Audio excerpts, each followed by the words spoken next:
연상호 감독이 직접 메가폰을 잡은 실사 좀비 영화로는 세 번째인가요? 군체 개봉하자마자 보고 왔습니다. 좀비물 좋아하는 분들은 이미 연인이나 친구들과 날짜 잡고 예매도 하셨죠? 결론부터 말씀드리면 이 영화는 볼만합니다. 재미있어요.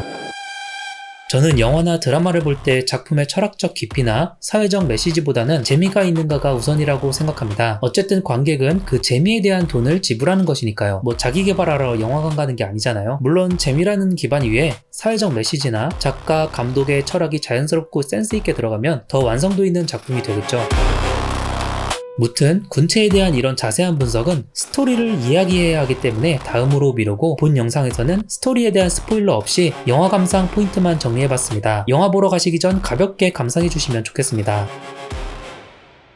먼저 이 영화는 연니버스라고 하는 연상호 감독의 이전 좀비물 세계관과는 전혀 무관합니다. 제가 좀비라고 말씀드리긴 했지만 기존의 좀비랑도 다른 형태인데요. 물려서 감염은 되지만 감염된 개체 하나하나가 모두 연결된 하나의 의식을 가진다는 아이디어에서 출발합니다. 이런 설정을 영화 초반에 아주 쉽게 설명을 해주는데 세계관이 크지도 않고 스토리 빌드업도 간단하기 때문에 초반에 지루하다고 생각할 틈도 없이 이야기가 전개가 됩니다. 그래서 몰입감은 좋아요. 영화 2시간 이내에 이 신선한 설정을 관객에게 설명하고 이야기 진행하고 결말을 내야 하기 때문에 호흡이 좀 빠른 감이 있어요. 물론 그래서 지루하진 않지만 좀 아쉽다고 느낄 수는 있을 것 같습니다. 뒤에서도 언급하겠지만 자세한 설명은 생략한다. 하지만 중요한 설명은 친절하게 해준다는 느낌이에요. 그래서 영화를 보는 내내 불편하거나 너무 늘어지거나 하지는 않습니다. 오히려 시원시원해요.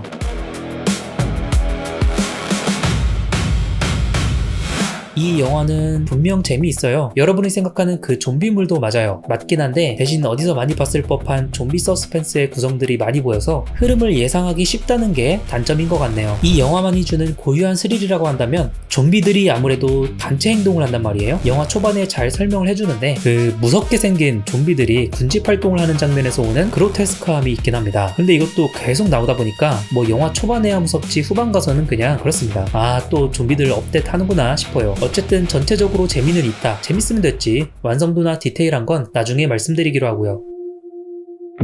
가장 걱정하는 부분일지도 모르겠는데요. 우리나라의 기성세대 감독님들이 많이 포기 못하시는 부분이기도 하고 특히 연상호 감독도 심파극으로 유명하죠. 지난 작품들에 들어간 심파가 너무 과하다는 평들 때문인진 모르겠지만 여기서는 최소한만 뿌리셨어요. 영화 보시면 아시겠지만 탄지로와 네즈코가 나오는데 이 둘의 우애죠. 이 정도면 사실 심파도 아닌 거예요. 네이버 블로거분들 보면 심파 또 나왔다 이렇게 예민하게 구시는 분들도 계신데 아니 스토리에 인류 보편적 정서가 단 한 스푼만 떨어져도 심파다 하는 건 좀 억지가 아닐까 생각합니다. 그래서 결론은 거슬릴 만한 정도의 감정 소모는 없습니다.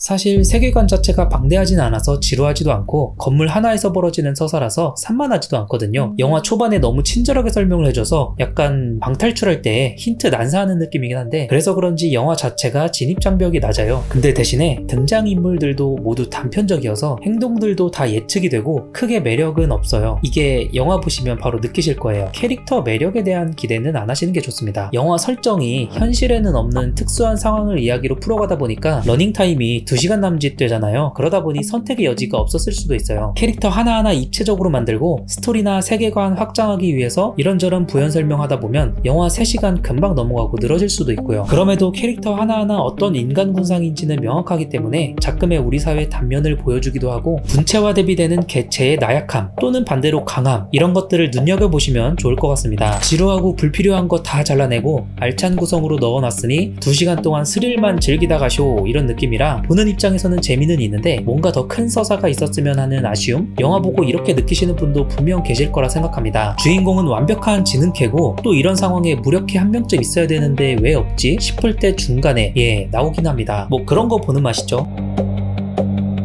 아시다시피 연상호 감독 하면 떠오르는 키워드 믿음, 가장 유명한 지옥이나 사이비, 계시록까지 인간 사회의 믿음에 대한 고찰이 작품 구석구석에 어려있죠. 이번 작 군체에서는 이 믿음이 주된 메시지라고 보긴 어렵지만 믿음보다 더 근본의 성질인 소통이 이야기 재료로서 활용됩니다. 소통하니까 무슨 좀비 스릴러의 의사소통 얘기하나 싶으실 텐데 빌런인 서영철의 입에서 중요한 대사 하나가 나와요. 그 대사가 곧 이 믿음의 부정적인 면을 관통하는 메시지가 될 수도 있다고 저는 생각합니다. 여러분은 어떻게 생각하실지 궁금하네요.